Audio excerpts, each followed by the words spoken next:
बच्चों की तरह इंग्लिश ग्रामर सीखें। आपके लिए इंग्लिश बोलचाल अब इंतहाई आसान हो जाएगा अगर आप हमारे इस कोर्स को आज से ही ज्वाइन कर लेते हैं। दोस्तों, इस कोर्स की 4 क्लासेस हम आपके लिए ऑलरेडी अपने चैनल पर अपलोड कर चुके हैं। दोस्तों, अगर आप उन तमाम वीडियोस को मिस कर चुके हैं तो आपको उन तमाम क्लासेस का लिंक्स इस वीडियो के नीचे डिस्क्रिप्शन में मिल जाएगा। हमारे इस कोर्स का मकसद आपको इंग्लिश ग्रामर बिल्कुल बच्चों की तरह सिखाना है, और ये तब मुमकिन होगा जब हम आपको वर्ड टू वर्ड यानी एक एक लफ्ज़ बिल्कुल अच्छी तरह समझाएंगे जैसे एक बच्चे को समझाया जाता है। दोस्तों, मुझे यकीन है कि आप इस कोर्स से काफ़ी ज़्यादा अपनी इंग्लिश ग्रामर को इम्प्रूव कर रहे होंगे। आपने इस सबक के नोट्स हर हाल में हासिल करने हैं, उसके लिए आपको वीडियो के नीचे दिए गए लिंक पर क्लिक करना होगा। एक और इम्पॉर्टेंट चीज़ दोस्तों, हमने आपके लिए इस क्लास के आखिर में एक प्रैक्टिस रखी है जिसको आपने अटेम्प्ट करना है, लेकिन उससे पहले आपके लिए ये ज़रूरी है कि आपने मेरे साथ ये क्लास शुरू से लेके आखिर तक देखनी है ताकि आप उस प्रैक्टिस को अच्छे से अटेम्प्ट कर सकें। हमारे साथ व्हाट्सएप पर इंग्लिश सीखने के लिए नीचे दिए गए लिंक पर क्लिक करें और हमारे साथ व्हाट्सएप पर भी इंग्लिश सीखें हमारे ग्रुप्स को ज्वाइन करके। तो चले फ्रेंड्स, हमारे आज के 5वें दिन की जो क्लास है उसका आगाज़ करते हैं। लेकिन दोस्तों, अपनी आज की क्लास को शुरू करने से पहले मैं चाहूँगा कि आपको ये पता होना चाहिए कि हमने आपको प्रीवियस क्लास में क्या सिखाया था, क्योंकि आप हमारी क्लासेस को सीक्वेंस के साथ देखते आ रहे हैं। तो आपके लिए ये सीखना लाजमी है कि आप पिछली क्लास में क्या सीख चुके हैं और आज की क्लास में आप क्या सीखने जा रहे हैं। दोस्तों, पिछले सबक में हमने आपको पार्ट्स ऑफ सेंटेंस यानी फ़िक्रे के कितने हिस्से होते हैं और कौन सा हिस्सा कहाँ पर आएगा, आपको हम प्रीवियस क्लास में ये सिखा चुके हैं। अगर आप हमारे इस लेसन को पहली दफ़ा देख रहे हैं तो आपने प्रीवियस लेसन को लाजमी देख लेना है। अब ज़रा दोस्तों ये देख लेते हैं कि आज के 5वें दिन की जो क्लास है उसमें आपको हम क्या सिखाने जा रहे हैं। दोस्तों, आज का सबक काफ़ी ज़्यादा इंपॉर्टेंट है। ये कुछ वर्ड्स हैं जिनको हम अपनी डेली रूटीन में बहुत ज़्यादा इस्तेमाल कर रहे होते हैं मुख्तलिफ सिचुएशंस में बात करने के लिए, सेंटेंसेस बनाने के लिए, स्पीकिंग में, राइटिंग में बहुत ज़्यादा इन वर्ड्स को इस्तेमाल किया जाता है। तो इनको इंग्लिश में क्या कहा जाता है, कैसे आप इनको सही तौर पर इस्तेमाल कर सकते हैं, कैसे आप अपनी इंग्लिश स्पीकिंग या राइटिंग में इन वर्ड्स को इस्तेमाल कर सकते हैं, आज के सबक में आपको मैं ये सिखाने जा रहा हूँ। दोस्तों, ये 4 वर्ड्स हैं।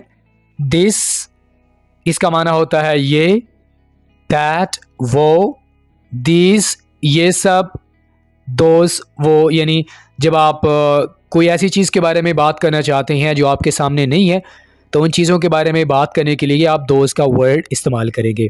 अब ज़रा हम आपको ये बता देते हैं कि इंग्लिश ग्रामर में इन 4 वर्ड्स को क्या कहा जाता है, जो कि आपके लिए सीखना बहुत ज़रूरी है।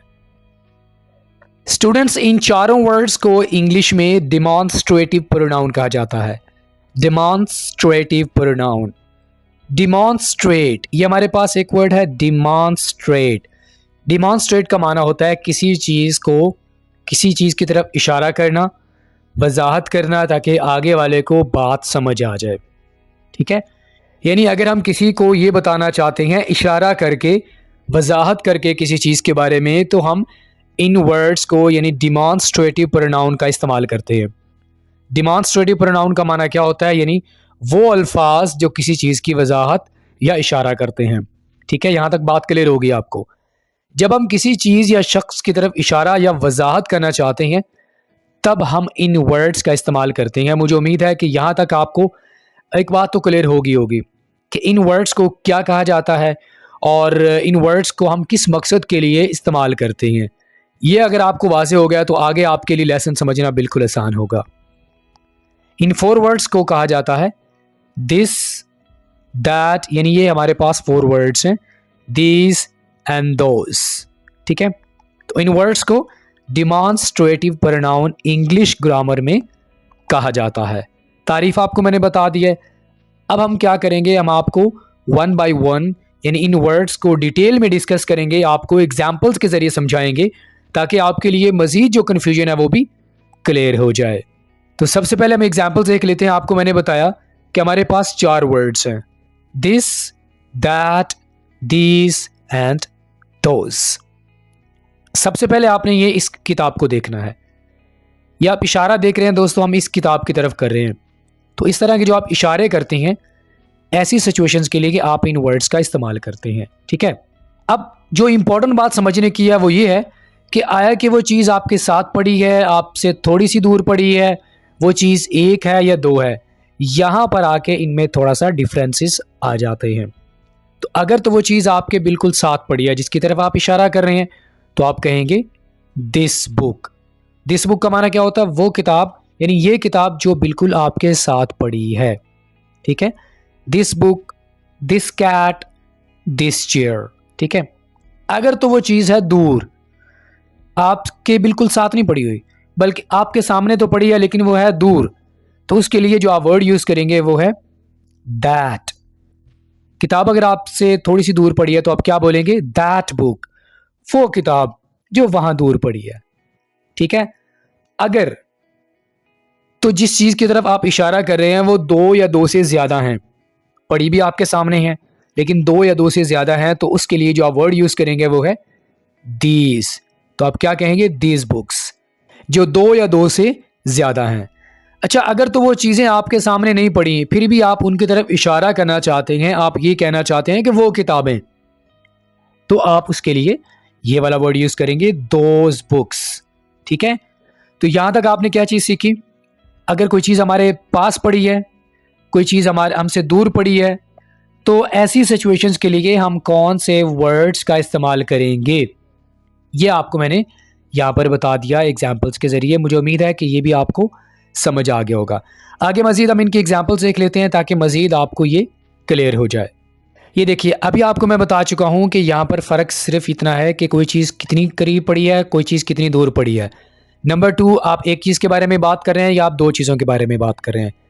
तो अगर हम सिंगुलर की बात करें तो हम यूज़ करेंगे दिस, हेयर यानी यहाँ। सिंगुलर का माना क्या होता है? एक। अगर हम एक चीज़ के बारे में बात करेंगे हम दिस का वर्ड इस्तेमाल करेंगे। अगर हम दो या दो से ज़्यादा चीज़ों के बारे में बात करेंगे तो हम प्लूरल जो वर्ड हमारे पास दोज दीज है, इसको हम इस्तेमाल करेंगे जिसका माना होता है ये सब। ठीक हो गया? अगर वो चीज़ हमारे सामने पड़ी है लेकिन दूर पड़ी है, तो उसके लिए जो हम वर्ड यूज़ करेंगे वो है दैट। जैसे कि अभी आपको मैंने बताया, that book, that chair, that dog, वो कुत्ता, वो बिल्ली। ठीक है, अगर वो चीज़ दो या दो से ज़्यादा हैं, आपके सामने पड़ी हैं या आपके सामने नहीं पड़ी, ठीक है, तो आप उनकी तरफ इशारा करना चाहते हैं तो आप बोलेंगे दोज, यानी आप उस सिचुएशन में आप दोज का वर्ड इस्तेमाल करेंगे। तो यहाँ तक आपने ये सीख लिया कि सिंगुलर वर्ड्स कौन से हैं, प्लूरल कौन से हैं, किस वर्ड को हमने कहाँ पर इस्तेमाल करना है, किस सिचुएशंस में आपने इनको इस्तेमाल करना है। जी, यहाँ पर मजीद हमारे पास कुछ एग्जाम्पल्स हैं जमा वाहिद की, लेकिन यहाँ पर थोड़ा सा डिफरेंस ये है कि यहाँ पर हम डिमॉन्स्ट्रेटिव प्रोनाउन को यूज़ करेंगे। डिमॉन्स्ट्रेटिव प्रोनाउन क्या होता है? जी, डिमॉन्स्ट्रेटिव प्रोनाउन से मुराद होता है दिस, दैट, दीज या दोज। अब इन वर्ड्स के साथ हम वर्ब का इस्तेमाल करेंगे। अगर आप साथ में वर्ब का इस्तेमाल कर रहे हैं तब हमारे पास जो एग्जाम्पल्स होंगी, हम किस तरह की एग्जाम्पल्स बना सकेंगे ये हम सीख लेते हैं। ये सबसे पहले आप एग्जाम्पल देख लें। This is a red pen, ये सुर्ख पेन है। दोस्तों याद रखिएगा, किसी भी सेंटेंस में अगर आपके पास मेन वर्ब नहीं होगा, मेन वर्ब, तो वहां पर उस सेंटेंस में जो हेल्पिंग वर्ब होगा, ये हमारे पास हेल्पिंग वर्ब है, वो सेंटेंस में मेन वर्ब के तौर पर कंसीडर किया जाएगा। ठीक है, तो यहाँ पर आपके पास जो वर्ब है वो कौन सा है? दिस इज, ये जो इज आपके पास है ये आपके पास मेन वर्ब है। तो यहाँ पर हम डिमॉन्स्ट्रेटिव प्रोनाउन के साथ, यानी जो दिस है इसके साथ हम, यानी ये जो तमाम वर्ड्स हैं इनके साथ हम वर्ब का इजाफा करेंगे। ठीक है, दैट इज माई फ्रेंड, ये इज आपके पास वर्ब आ गया, वो मेरा दोस्त है। प्लूरल में आपके पास कौन कौन से वर्ड्स आ जाते हैं वो देख लेते हैं एग्जाम्पल्स के जरिए। दीज आर ब्लू पेन्स, ये सब नीले पेन है, तो यहाँ पर आर जो आपके पास है वर्ब आ गया। ठीक है, दोज आर माई फ्रेंड्स, वो सब मेरे दोस्त हैं, तो यहाँ डिमॉन्स्ट्रेटिव प्रोनाउन के साथ जो हमने वर्ब को लेके आए वो है हमारे पास आर। तो यहाँ आपको मैंने क्या सिखाया कि डिमॉन्स्ट्रेटिव प्रोनाउन के साथ अगर आप वर्ब को लेके आते हैं तो आप किस तरह की एग्जाम्पल्स बना सकते हैं। इस तरह की आप बहुत सारे एग्जाम्पल्स बना रहे होते हैं। ठीक है दोस्तों, मुझे उम्मीद है कि आपको समझ अच्छे से आ रही होगी। मज़ीद यहाँ पर हमारे पास कुछ और एग्जाम्पल्स हैं डिमॉन्स्ट्रेटिव प्रोनाउन प्लस वर्ब की, ताकि आप इसको बेहतर और तरीके से समझ सकें। दिस इज़ अ कैट, ये एक बिल्ली है, तो यहाँ पर आपका फोकस यहाँ पर होना चाहिए। ये इज़ जो आपके पास है ये एज ए मेन वर्ब है। तो कंफ्यूज आपने नहीं होना कि सर यहाँ पर तो कोई वर्ब ही नहीं है। दोस्तों, जब भी आपके पास सेंटेंस में कोई मेन वर्ब नहीं होता तो हेल्पिंग वर्ब भी उसी सेंटेंस में मेन वर्ब के तौर पर काम करता है। ठीक है, दिस इज अ कैट, ये एक बिल्ली है। दैट इज माई हैट, वो मेरी टोपी है। दीज आर कैट्स, ये सब बिल्लियां, यहां पर हम वो नहीं कहेंगे, ये सब बिल्लियां हैं। ठीक है, दोज आर माई हैट्स, वो सब मेरी टोपियां हैं। तो जब कोई चीज आपसे दूर पड़ी होगी तो आप क्या कहते हैं? दोज आर माई हैट्स, वो सब मेरी टोपियां हैं। तो यहां पर आपको मैंने जो एग्जाम्पल्स दी हैं डिमॉन्स्ट्रेटिव प्रोनाउन के साथ वर्ब को आप कैसे लगाकर एग्जाम्पल्स बना सकते हैं, आपको मैंने सिखा दिया। मुझे उम्मीद है कि आपको समझ भी आ गया होगा। आगे मूव करते हैं दोस्तों। आगे हमारे पास जो एग्जाम्पल्स हैं वो है डिमॉन्स्ट्रेटिव एडजेक्टिव प्लस वर्ब। अच्छा दोस्तों, याद रखिएगा इन वर्ड्स को डिमॉन्स्ट्रेटिव एडजेक्टिव भी कहा जाता है। सिर्फ इन वर्ड्स को डिमॉन्स्ट्रेटिव प्रोनाउन नहीं कहा जाता, बल्कि इन वर्ड्स को इंग्लिश ग्रामर में डिमॉन्स्ट्रेटिव एडजेक्टिव भी कहा जाता है। तो यहां हम एग्जाम्पल देखेंगे डिमॉन्स्ट्रेटिव एडजेक्टिव प्लस वर्ब, इसके साथ हम कैसे एग्जाम्पल्स बना सकते हैं, अब जरा वो देख लेते हैं। तो सबसे पहले हमारे पास एग्जाम्पल है दिस पेन इज रेड। दोस्तों, यहां पर थोड़ा सा डिफरेंस है जो आपने समझना है। अभी जो आपको मैंने सिखाया डिमॉन्स्ट्रेटिव प्रोनाउन के साथ जो हम वर्ब के साथ एग्जाम्पल बना रहे होते हैं, तो उसमें दिस के बाद इज आता है। वो कैसे, वो ये जरा देख लें। दिस इज अ कैट, तो यहां पर डिमॉन्स्ट्रेटिव प्रोनाउन के साथ यानी जो हम वर्ब को लगाकर एग्जाम्पल बना रहे हैं, दिस के बाद इज आ रहा है, ये आ रहा है ना। लेकिन यहां पर थोड़ी सी सिचुएशन डिफरेंट है। वो कैसे कि यहां डिमॉन्स्ट्रेटिव एडजेक्टिव को जब हम यूज करेंगे तो आपके पास फौरी तौर पर नाउन आएगा। ये जो आपके पास जो हेल्पिंग वर्ब है वो नाउन के बाद आएगा। पेन आपके पास नाउन है ना, तो नाउन के बाद आपके पास यहां पर हेल्पिंग वर्ब आएगा। एग्जाम्पल देख लेते हैं ताकि आप बेहतर समझ सकें। दिस पेन इज रेड, ये पेन सुर्ख है।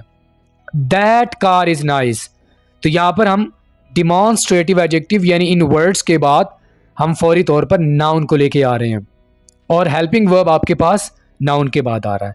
दैट कार इज नाइस, वो कार अच्छी है। प्लूरल में देख लेते हैं। दीज पेन्स आर ब्लू, ये सब पेन नीले हैं। दोज कार्स आर नाइस, वो सब कारें अच्छी हैं। तो डिफरेंस आपके पास क्या है? यहां पर डिमॉन्स्ट्रेटिव यानी जो वर्ड्स हैं इनके बाद नाउन आएगा, जबकि डिमॉन्स्ट्रेटिव प्रोनाउन के तौर पर अगर आप इन वर्ड्स को यूज करेंगे तो उसके बाद इज आएगा, नाउन नहीं आएगा। ठीक है दोस्तों, मैं इस बात को फिर से रिपीट कर देता हूं ताकि आप बेहतर तौर पर समझ सकें। डिमॉन्स्ट्रेटिव प्रोनाउन को जब आप यूज करते हैं तो उसके बाद दिस इज आएगा। आपने क्या एग्जाम्पल बनाई है, हमने आपको क्या सिखाया? This is a pen, this is a cat, this is a girl. लेकिन जब आप इन्हीं वर्ड्स को डिमॉन्स्ट्रेटिव एडजेक्टिव के तौर पर यूज करेंगे तो आपके पास फौरी तौर पर नाउन आएगा। वो कैसे? दिस पेन इज रेड, इस तरह एग्जाम्पल बनेगी। This girl is beautiful, that car is nice. तो हेल्पिंग वर्ब आपके पास नाउन के बाद आएगा और इन वर्ड्स के बाद फौरी तौर पर नाउन आएगा। ठीक है, आगे मूव करते हैं। दोस्तों, इन वर्ड्स को इस्तेमाल किया जाता है उस सिचुएशन में जब आगे वाले को पहले से किसी चीज़ का पता हो। यानी जब आप किसी चीज़ के बारे में बात कर रहे हैं, आगे वाले को उस चीज़ के बारे में पता होगा, तब आप इन वर्ड्स का इस्तेमाल करते हैं और हम आम तौर पर इस्तेमाल भी कर रहे होते हैं। वो किस तरह? ये देखें, आपने कहा आई लाइक दिस, तो जिस शख्स से आप बात कर रहे हैं उस शख्स को पता है कि आप एप्पल के बारे में बात कर रहे हैं। इस तरह की एग्जाम्पल्स बहुत सारी हैं। आई लाइक दिस, तो इस सिचुएशन में आप इन वर्ड्स का इस्तेमाल कर सकते हैं और इन वर्ड्स को सेंटेंस के आखिर में इस्तेमाल किया जाएगा। याद रखिएगा, जब आगे वाले को किसी चीज़ का पता होगा तो आप इस तरह की जो एग्जाम्पल्स हैं बहुत सारी बना रहे होते हैं। और देख लेते हैं। आई लाइक दैट, मुझे वो पसंद है। आई लाइक दीज, मुझे ये सब पसंद है। आई लाइक दोस, मुझे वो सब पसंद है। तो जब आगे वाले को किसी चीज़ के बारे में पता होगा, यानी जिस चीज़ के बारे में आप बात कर रहे हैं, तब आप आई लाइक दिस कह सकते हैं। आप ये भी कह सकते हैं I like this Apple. Sentence दोनों ठीक है, लेकिन चूंकि हम इस तरह के जो सेंटेंसेस है वो भी बना रहे होते हैं तो हमें पता होना चाहिए कि हम किस तरह की सिचुएशंस के बारे में बात कर रहे हैं। ठीक है, आगे हमारे पास जो इसका इस्तेमाल है वो है कि अगर आपने किसी का तारुफ करवाना हो तो आप इन वर्ड्स का इस्तेमाल करते हैं। जब आप अपनी प्रेजेंटेशन को स्टार्ट करते हैं, कोई भी इस तरह का फॉर्मल काम या इनफॉर्मल काम आप करते हैं, तो आप इन वर्ड्स का इस्तेमाल करते हैं। वो किस तरह? आप कहते हैं this is my friend Asim. अगर आपने अपने दोस्त का तारुफ करवाना हो तो आप क्या कहते हैं? Hello, this is my friend Asim, this is my friend Alia, this is my friend Sana. तो आप दिस का वर्ड इस्तेमाल करते हैं ना, ठीक है। दूसरी हमारे पास एग्जाम्पल है, दीज आर माई फ्रेंड्स। इन दोस्तों से मिलें, ये सब मेरे दोस्त हैं। यानी आप ज़रूरी नहीं है कि आप सिर्फ सिंगुलर सिचुएशन में इस्तेमाल करें, आप अपने दोस्तों के बारे में बात करने के लिए भी इन वर्ड्स का इस्तेमाल कर सकते हैं। दीज आर माई फ्रेंड्स या दैट इज़ माई फ्रेंड, वो मेरा दोस्त है। तो किसी का तारुफ करवाना हो, आप इन वर्ड्स का इस्तेमाल कर सकती हैं। लास्ट में जो हमारे पास इसका यूज़ आ जाता है वो है जब आप टेलीफोन पर किसी से बात कर रहे होते हैं, तब आप इन वर्ड्स का इस्तेमाल कर सकते हैं कुछ इस तरह से, hello, this is Waqas speaking. This का वर्ड आपने इस्तेमाल कर दिया। इज़ दैट आसिम, क्या ये आसिम है? तो यहाँ पर देखो हमने दिस का वर्ड भी इस्तेमाल कर दिया और साथ में दैट का भी इस्तेमाल कर दिया। तो टेलीफोन पर बात करते हुए भी आप इन वर्ड्स का इस्तेमाल कर सकते हैं, जिसे इंग्लिश में डिमॉन्स्ट्रेटिव प्रोनाउन कहा जाता है। ऑलराइट फ्रेंड, तो इसी के साथ ही आज के हमारे जो 5वें दिन की क्लास है उसका यहीं पे इख्तिताम होता है। अब जब आपने हमारी इस पूरी क्लास को देख लिया है तो आपने क्या करना है, यहाँ पर हमने आपके सामने प्रैक्टिस मेंशन की है। आपने इन तमाम सेंटेंसेस की प्रैक्टिस को अटेम्प्ट करना है। कमेंट बॉक्स में आप सेंड कर सकते हैं। अगर आप व्हाट्सएप पर हमारे पास कांटेक्ट करना चाहते हैं हमारे साथ, तो आपने नीचे दिए गए लिंक से हमारे जो व्हाट्सएप ग्रुप है उनको ज्वाइन करना है और अपनी प्रैक्टिसेस को व्हाट्सएप पर सेंड करें। हम आपको फीडबैक देंगे और आपको बताएंगे कि आपने इस क्लास को कितना अच्छे तरीके से सीख लिया है।